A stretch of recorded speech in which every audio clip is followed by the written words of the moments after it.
గరుకైన రాయి నీటిలో పడి కొట్టుకొని కొట్టుకొని కొట్టుకొని కొట్టుకొని వచ్చినప్పుడు ఒడ్డున అది చిన్న రాయిగా, గులక రాయిగా, నునుపైన రాయిగా ఉంటుంది. సముద్రంలో లేక ఏట్లో పడినప్పుడు పెద్ద రాయి, గరుకైన రాయి, గనేట్ రాయి పట్టుకుంటే చేతులకు గుచ్చుకుంటుంది. అది ఏట్లో పడ్డప్పుడు గరుకైన రాయి, గనేట్ రాయే.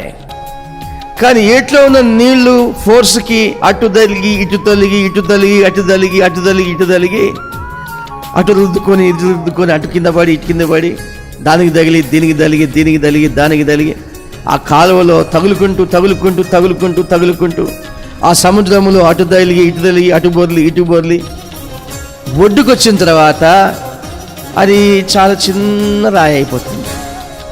పెద్ద రాయి అంత గరకత పోయేసరికి, అంత అరిగిపోయేసరికి, నునుపోవాలనుకున్నప్పుడు మొత్తం గరుకుపోయేసరికి అది ఎంత రాయి అంటే ఇంత రాయి, ఇంత చిన్న రాయి అయిపోతుంది. అంటే బంగారాన్ని కరిగించిన తర్వాత మిగిలేది కొంచెమే. నిప్పుల్లో వేసిన తర్వాత బంగారాన్ని కాల్చిన తర్వాత తీసే బంగారం కొంచెమే. గనులు తవ్వినప్పుడు చాలా తీస్తారు, తెప్పలు తెప్పలు తీస్తారు.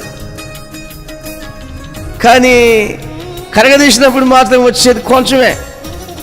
అలాగే నీతిమంతుడికి శ్రమలు రావడం మంచిది. అతని విశ్వాసం పెరగడం కొరకు నాణ్యమైన వ్యక్తిగా, విలువైన వ్యక్తిగా తయారు చేయడానికి శ్రమలు మనిషికి వస్తాయి, దేవుడు అనుమతిస్తాడు. శ్రమలు వస్తే మంచి పాఠాలు నేర్చుకోవాల్సి వస్తుంది. అనేకమైన పాఠాలు వస్తాయి మన ముందుకి. ఆ పాఠాలే మన జీవితానికి ఒక మార్గం.